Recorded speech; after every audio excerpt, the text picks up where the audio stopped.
Olá a todos, como é que estamos?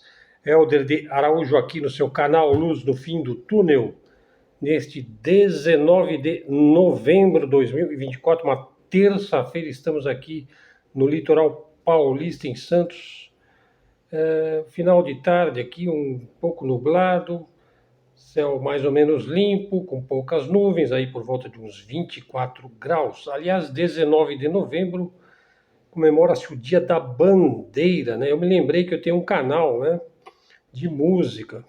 Eu sou músico, pianista, formado pela USP, fiz mestrado, doutorado em música.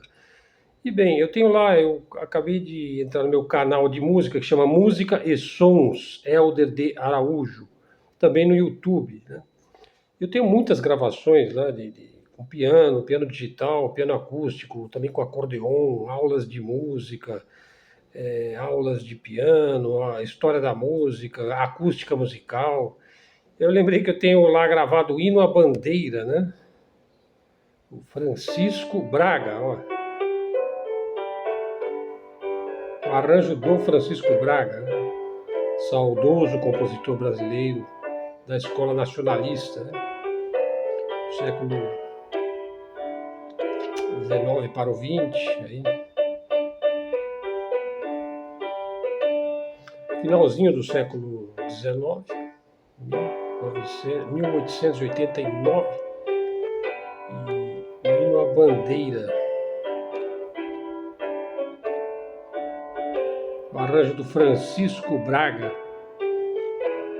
Na verdade, eu tenho dois canais. Eu tenho o canal de música e o canal Luz no Fim do Túnel, que eu fiz este canal a pedido de alunos. Alunos meus que tinham muita curiosidade em que eu falasse sobre geopolítica, guerra, na Ucrânia, como é que eu via a situação da Guerra Fria, e me pediram para fazer o canal, eu acabei fazendo, né? Começou então com 7 alunos meus aqui, o Luz no Fim do Túnel, agora está próximo de 3.000 seguidores. Bom, vamos entrar já direto na nossa geopolítica aqui, Fizeram várias perguntas aí sobre a Rússia, né? E a determinação aí de Putin parece que foram respondidas em parte, né? Após um hiato aí de quase 2 meses de grandes ataques aí de longo alcance, foram feitos à infraestrutura energética da Ucrânia, né? A Rússia atacou muito anteontem à noite, né, com o que está sendo chamado novamente de um dos maiores ataques da guerra, né? Não apenas utilizou uma frota de 16 Tu-95S, mas de acordo com algumas fontes, até mesmo uma ala de Tu-160S pela primeira vez, né? Frota aí de caças, né? Praticamente todos os tipos de mísseis no arsenal da Rússia foram disparados contra a Ucrânia. Parece que foi anteontem ou anteanteontem. Usaram lá os mísseis o KH-101, o Calibre, o KH-3222, o Onyx, o Iskander, o Kinzhal. Aparentemente foram disparados também 2 Zircon contra alvos em Kiev. Subestações de energia foram atingidas em toda a Ucrânia. O KH-101S foram vistos e fotografados atingindo subestações da cidade de Rivne. Naturalmente que usaram a geolocalização aí, né? O Kiviri atingiu, nesta região, atingiu um objeto aí da infraestrutura elétrica. A destruição parece que foi grande.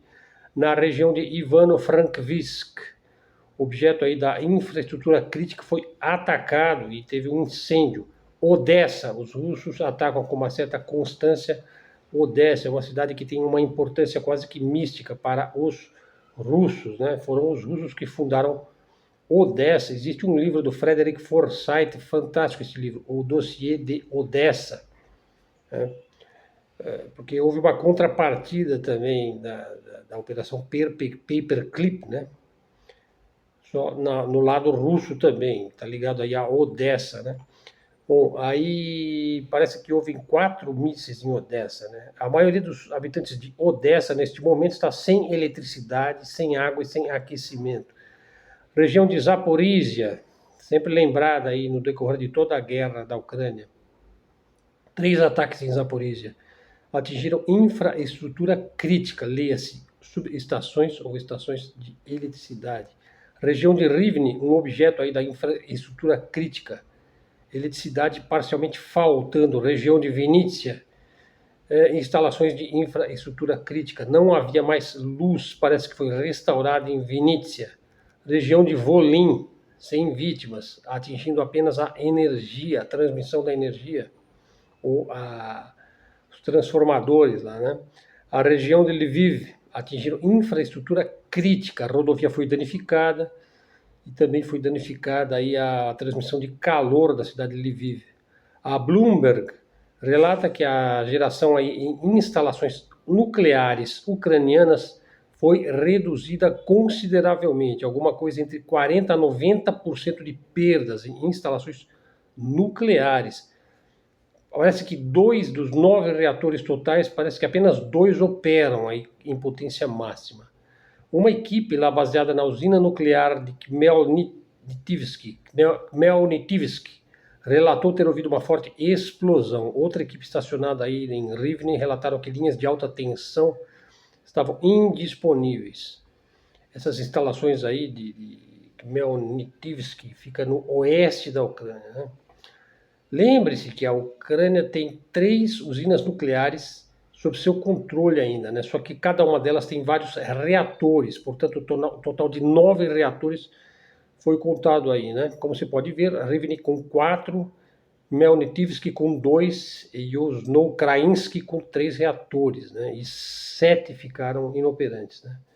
Foi dito também que o principal terminal de energia em Mukachevo, no extremo oeste da Ucrânia, foi atingido, né? É justamente o terminal de energia que transmite energia europeia para a Ucrânia. Bom, se esse ataque fosse eficaz, poderia cortar aí, em grande parte a transmissão de energia de emergência da própria Europa, hein? Veja, ele transmite energia elétrica para a Europa, em esse terminal de energia em Mukachevo. A inteligência ucraniana afirma que a Rússia armazenou mísseis suficientes para vários desses grandes ataques consecutivos.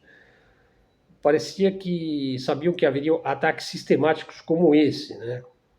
E que ocorreriam com mais força aí na chamada campanha de inverno, né?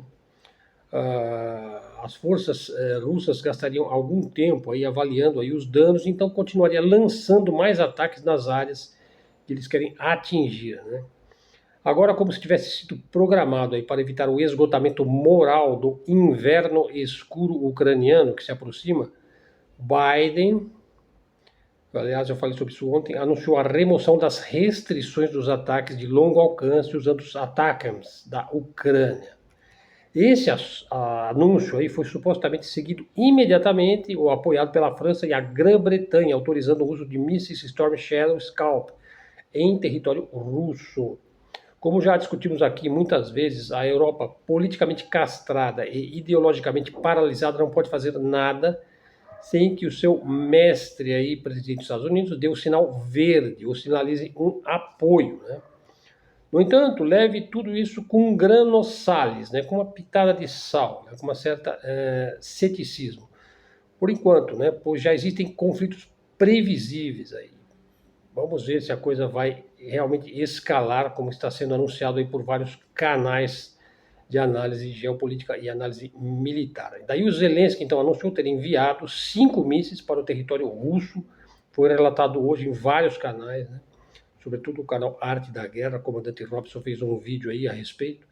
O governo russo declarou, então, que caso seja atingido, será considerado um ataque direto da OTAN a seu território, porque é praticamente impossível que a Ucrânia tenha a logística, né, e a geolocalização, né, suficiente para atingir o território russo. Bom, pelo menos lá em Kursk eles foram boots on the ground, né, foram lá os soldados, realmente as tropas, né, bom. Mas Kursk está perdida para a Ucrânia, né? Bom, vamos analisar isso daí um pouco mais, hein?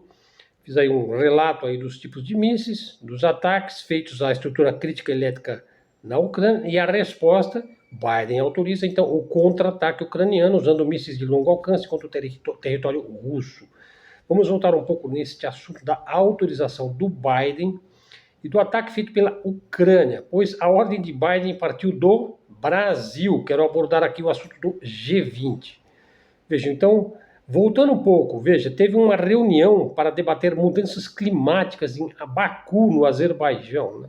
Bom, parece que foi um fracasso, ninguém se interessou por isso.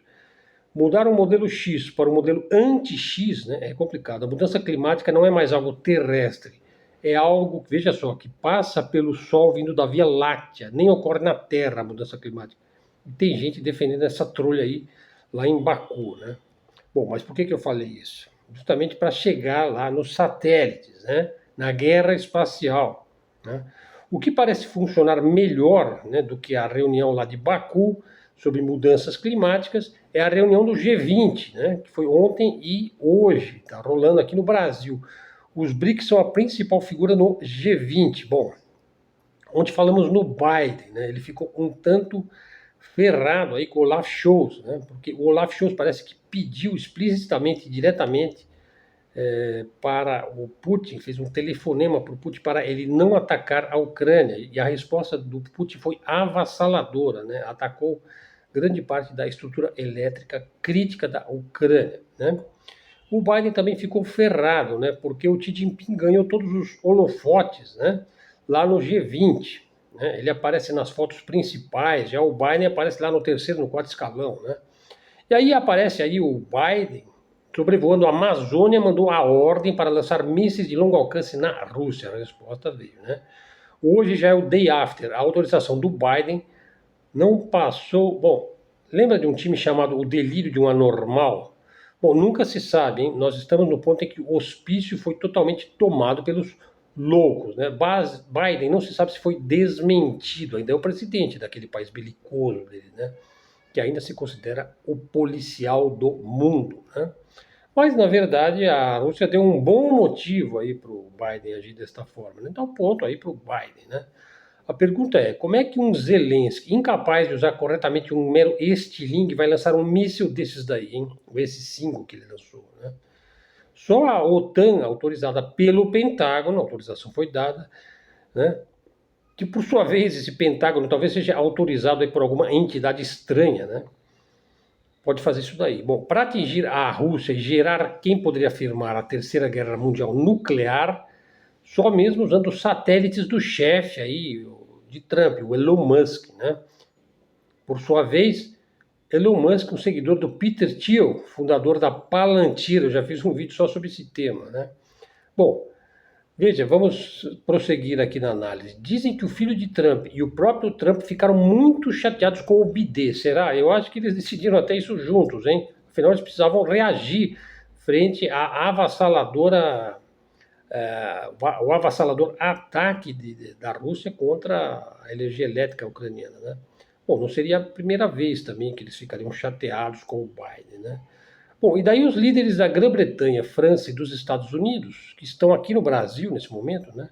Veja, seus governos aí, sobretudo Grã-Bretanha e França, estão com problemas, né, lá na Europa, né? Bom, veja, Putin foi o único dos BRICS que não veio para o Brasil, mas enviou o Lavrov, né? Então veja, concluindo aí esse assunto dos mísseis do Biden, o Zelensky até poderia lançar mísseis balísticos, porém mísseis de alta performance, de longo alcance, vão requerer a tecnologia de satélite e a capacidade de manuseio dos Estados Unidos, da França e da Grã-Bretanha. Satélites, que é a especialidade Elon Musk, né? Um indivíduo que, segundo algumas vozes aí, os Estados Unidos vai liderar a guerra espacial, portanto ele vai dar as cartas, ele é que vai dizer o que pode e o que não pode fazer se ele dominar o sistema de satélites, né? O Elon Musk, segundo se diz aí, a Starlink tem 6.000 satélites, né? Poluindo aí o espaço sideral. E o plano é ter mais 20.000 satélites, né? Então tá com voz ativa, né? Bom, a Rússia vai contra-atacar se ela tiver o seu território atingido por esses 5 mísseis. Talvez já tenha a notícia já esteja saindo aí. Bom, ninguém sabe exatamente como, né? Se ela vai contra-atacar, talvez com mísseis nucleares. É uma possibilidade, né? Mas talvez, dependendo do ataque que a Rússia sofrer, ela pode decidir até algo mais contundente, nós não sabemos, né? Bom, o Zelensky sabe que a guerra está perdida e necessita desesperadamente de uma ação midiática, capaz de influenciar a negociação aí do pós-guerra, se for o caso de ter uma pós-guerra, né? Bom, agora veja, tem um artigo aí, eu conheci um analista geopolítico, um autor prolífico, o Thierry Meyssan. Aliás, saiu uma lista da Universidade de Guadalajara, a lista dos melhores analistas de geopolítica do mundo. O primeiro lugar foi de Thierry Meyssan, autor genial. Foi seguido pelo brilhante brasileiro Pepe Escobar, que é uma das principais fontes aqui do nosso canal. E Alfredo Jalife, que eu já citei várias vezes aqui no canal, fantástico neurologista americano, que é um tremendo de um analista geopolítico, escreveu vários livros, né? Obras de ponta aí. Bom, esses três aí são fontes permanentes aqui do Luz no Fim do Túnel, né? Ia falar Arte da Guerra, né? Bom, para certos tópicos regionais, temos analistas realmente fora de série, né? Mas para a geopolítica global, né, que aponta aí, vamos dizer, as grandes tendências, é preciso ler e seguir os melhores, né? E seguir a própria intuição, é claro, né? O Thierry Meyssan descartou muito acertadamente as dicotomias obsoletas aí de direita contra esquerda, né? Coisa que o brasileiro aí da neodireita adora, né? Bom, o que eu já apontei várias vezes aqui no nosso canal, né? O jargão preferido hoje é o de soberanistas versus globalistas, ou mundo unipolar versus mundo multipolar, ou globalismo versus regionalismo, e por aí vai, né? Essas divisões, aí, dicotomias, podem trazer alguma reflexão, alguma luz aí ao tema da geopolítica, desde que bem entendidas, é claro, né? Desde que esses jargões aí descrevam aquilo mesmo que eles pretendem descrever, né? O professor Alfredo Jalife, por exemplo, ele prefere usar soberanista a nacionalista. Daí ele considera a vitória de Trump como uma vitória da soberania dos Estados Unidos frente ao globalismo, né? Bom, o Putin, por exemplo, seria um soberanista. O Xi Jinping, soberanista. Narendra Modi também, né? Usar esquerda e direita empobrece a compreensão. Uma vez que os valores da direita e da esquerda têm se misturado muito, né? Bom, a verdadeira natureza das nações, para o que elas tendem, né? E qual seria o seu futuro? Bom, aí então só tendo bola de cristal, né? Ou então tendo lá o Aladdin, né, dos BlackRock lá, né? Bom, já é indicado aí o uso da inteligência artificial aí para, digamos aí, marcar o verdadeiro ranking global, né, qual que seria o futuro de cada nação do mundo. O fato é que o jargão esquerda versus direita, vamos dizer, tem a sua funcionalidade, né, apontam para certas tendências, certas realidades históricas, né, mas já não explicam o mundo presente, o mundo atual, né. O fato é que o mundo está tendendo aí, está sendo auspicioso aí para os soberanistas, né? Parece que o quarteto do mundo aí, dos quatro grandes, serão os Estados Unidos, a China, a Rússia e possivelmente a Índia. Veja, nós já estamos sob uma ordem tripolar, aqui já entramos na segunda parte do vídeo, né? O ex-chefe do Pentágono aí, o general Mark Milley, disse isso, né? O Thierry, aí, o geopolítico francês, pouco se refere à China, né, nos seus escritos, nos seus livros, aponta mais os avanços impressionantes agora da Índia, que parece ter dominado a tecnologia hipersônica. Veja, esse é um dado que diferencia o poder dos países hoje no cenário internacional. Veja, a Rússia é hoje provavelmente mais forte que os Estados Unidos, certamente no nível nuclear. E também no uso de mísseis hipersônicos, que a Rússia detém aí essa tecnologia mais do que qualquer outro. Então chama atenção aí a análise do general Mark Milley, porque foi feita no dia 28 de outubro, alguns dias depois foram as eleições nos Estados Unidos, 5 de novembro. O fato de um dos ex-chefes mais influentes do Pentágono estar no centro das finanças dos Estados Unidos, em Nova York, veja, numa associação aí de banqueiros, admitindo aí uma reconfiguração da ordem internacional às vésperas das eleições, né, enviou uma poderosa mensagem aí para o Deep State. Já era um sinal de como estavam indo as coisas para a próxima administração dos Estados Unidos. Vamos dizer que uma nova ordem universal aí revela que a Rússia, a China e até mesmo o Irã, até mesmo os guerrilheiros lá do Paleolítico Inferior do Iêmen, né, exibem mísseis hipersônicos de uma forma inacreditável, enquanto os Estados Unidos até agora parece que falharam em todos os seus testes hipersônicos. Será que não era para isso que o Mark Milley estava apontando? Veja, aliás, por falar em Índia e hipersônico, despontaram aí notícias anteontem. A Índia acaba de exibir um teste bem sucedido de seu primeiro míssil hipersônico, portanto ela já entrou no time ultra reduzido aí dos países que têm hipersônico. Veja, então a Índia ela já subiu no ranking mundial, né? Ela já está mais presente aí nas mesas dos adultos, né? Fala-se muito que a China é a segunda superpotência atrás da Rússia, em termos militares, né?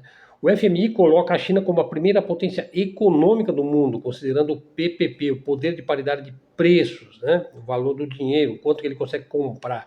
Mas no quesito hipersônico, que é um quesito militar, a China ainda é uma incógnita. Provavelmente ela tem o míssil hipersônico, mas não faz muito alarde disso daí, né? Bom, e a China também ajudou, e parece que a Coreia do Norte tem o hipersônico, né? Bom, é uma questão complexa, né? A ascensão da Índia a partir de anteontem no seleto grupo de países com mísseis hipersônicos chama atenção, né? Pois disse que os Estados Unidos ainda não fizeram nenhum teste bem sucedido. Bom, o poder que se obtém através do domínio dos mísseis hipersônicos parece bem estabelecido agora, né? Por que foi anunciado, então, com grande alarde, 2 dias antes das eleições de 5 de novembro, nos Estados Unidos, que os Estados Unidos fariam um teste de mísseis hipersônicos? E depois da eleição, ninguém mais falou sobre esse teste. Ou o teste falhou, ou não foi confirmado. Bom, se fosse bem sucedido, sem dúvida alguma, o Trump não botaria a boca no trombone? Eu acho que sim, né? Bom, a nova ordem mundial será definida pela Ucrânia, hein? Pelo destino deste país sacrificado aí pela elite ocidental, né? A nova ordem mundial será definida aí sobre a continuidade ou não da guerra, e agora definitivamente a guerra já escalou para um outro nível, que a Ucrânia tem o poder de lançar mísseis de longo alcance no território russo. Bom, e voltando aqui ao assunto Trump, Trump pode iniciar uma guerra civil nos Estados Unidos?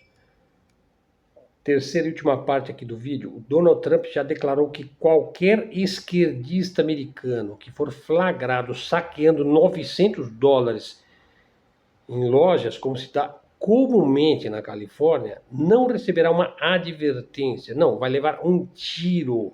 Ele autorizou, né? Eu autorizo, assim, para a direita, o valor de não roubar é sagrado. Quem é corrupto ou rouba não é considerado direita, hein? Isso, meus amigos, é uma declaração de guerra civil, né? A direita americana decidiu dar um basta às tentativas de assassinato político de seu candidato, ao lawfare, à perseguição ideológica, à censura contra a imprensa conservadora e os ataques vindo de figuras aí como Bernie Sanders ou Alexandre Ocasio-Cortez, né? Bom, a icônica imagem do Trump lá com o punho cerrado, estilo Che Guevara da direita, né? Simboliza essa mudança de postura. Não é questão de resistir, não. Agora é hora de contra-atacar, né? Veja aí, então temos um retorno à ordem conservadora, né? Sob a liderança de Trump, o retorno da direita, entre aspas, promete medidas radicais, né? Então seria um reforço aí das leis de armamentismo para fortalecer a autodefesa dos cidadãos, né? Então aí você vai ter um aumento para financiamento das polícias e devolvendo os orçamentos aí, parece que foram diminuídos na era Biden, aos níveis pré-Obama, né? E já se promete aí o expurgo de 200 mil funcionários democratas remanescentes dos governos de Obama e de Biden, né? Por quê? Porque os governos de Obama e Biden estavam muito comprometidos com a agenda progressista, né? E Trump já fala na deportação. Primeiro ele falou de 20 milhões, agora se fala na deportação de 10 milhões de estrangeiros que invadiram o território americano sem nenhuma reação do exército americano, né? Bom, então seriam estrangeiros que estão imigrantes ilegais nos Estados Unidos. Parece que pelo menos 5 milhões são mexicanos, creio que de 200 mil a 300 mil são brasileiros, né? Então tem muito venezuelano, tem muita gente de El Salvador, Nicarágua, praticamente de todos os países latino-americanos, né? Bom, a polarização é tão intensa nos Estados Unidos que um estado como a Califórnia corre o risco de ser expulsa da União Federal dos Estados Unidos. Bom, e como é que vai ficar os Estados Unidos desunidos sem a Califórnia? Poxa, Hollywood, Los Angeles, como é que vai ficar? Las Vegas? Bom, Las Vegas fica em Nevada, né? Bom, a Califórnia, vamos dizer, assim como o Nordeste brasileiro, costuma votar pela esquerda, o que se chama de esquerda. Nos Estados Unidos, o globalismo aí, o progressismo, né, dos democratas é chamado de esquerda, né, ignorando a competência administrativa dos candidatos, né? Bom, uma guerra civil nos Estados Unidos não passaria sem consequências para o Brasil. A instabilidade aí na maior potência do mundo traria efeitos imprevisíveis na economia global. E por tabela, naturalmente, no Brasil, na nossa já fragilizada estrutura econômica, né? Enquanto isso, a nossa esquerda aqui procura aumentar o gasto público, né? Só que esse gasto público deveria chegar a quem se destina, né? Saúde, previdência, escola pública, água, né? Luz, tratamento de água e esgoto, né? Mas parece que ela não beneficia aí quem mais precisa, né? O que chega para os pobres aí são algumas migalhas, né? Vamos dizer, Minha Casa Minha Vida, um projeto que está indo, né? Que está caminhando, né? Na verdade, o governo do Lula parece que aumentou muito a taxa de emprego, hein? A inflação está contida, os aposentados estão recebendo, né? Claro, o Brasil é um país que tem muita gente pobre, que vive do assistencialismo, né? Mas será que o cimento, o aço, as turbinas vão encher o prato das crianças que passam fome no Brasil?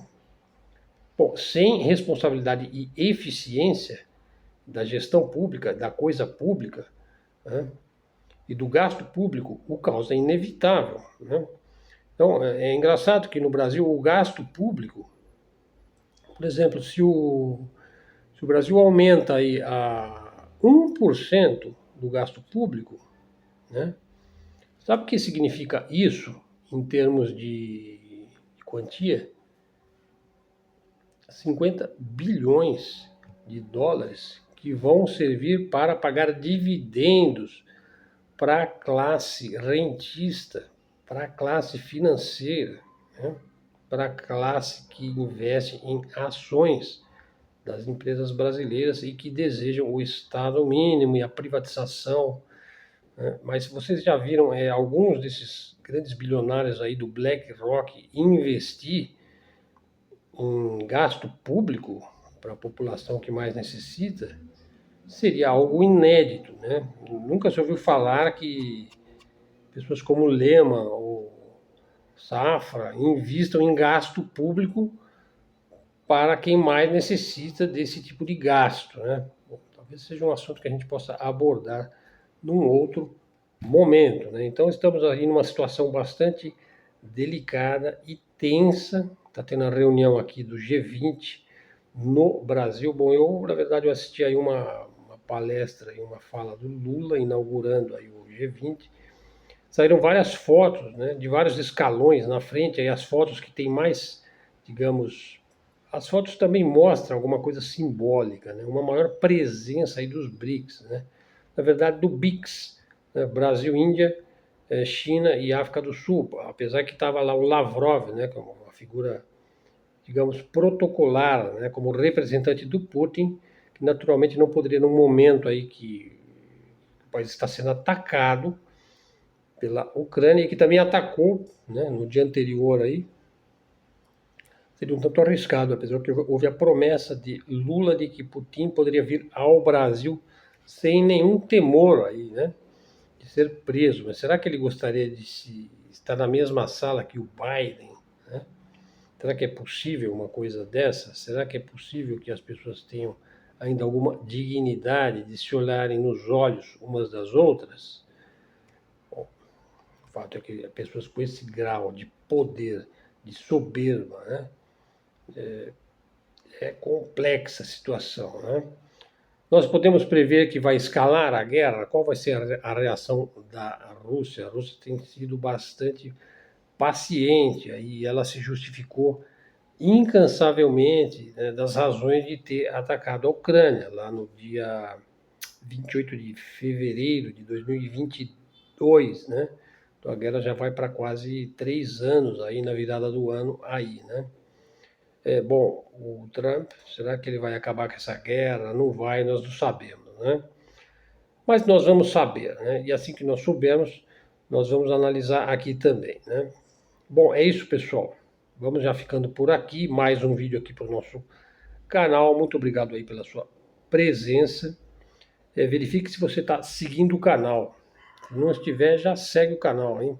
Dá essa força aqui para nós. Se você gostou do vídeo, dá um like, traga um seguidor para o canal, faz um comentário, né? Se quiser ajudar o canal, tá aí na descrição do vídeo o nosso Pix. Obrigado às pessoas que têm apoiado o canal.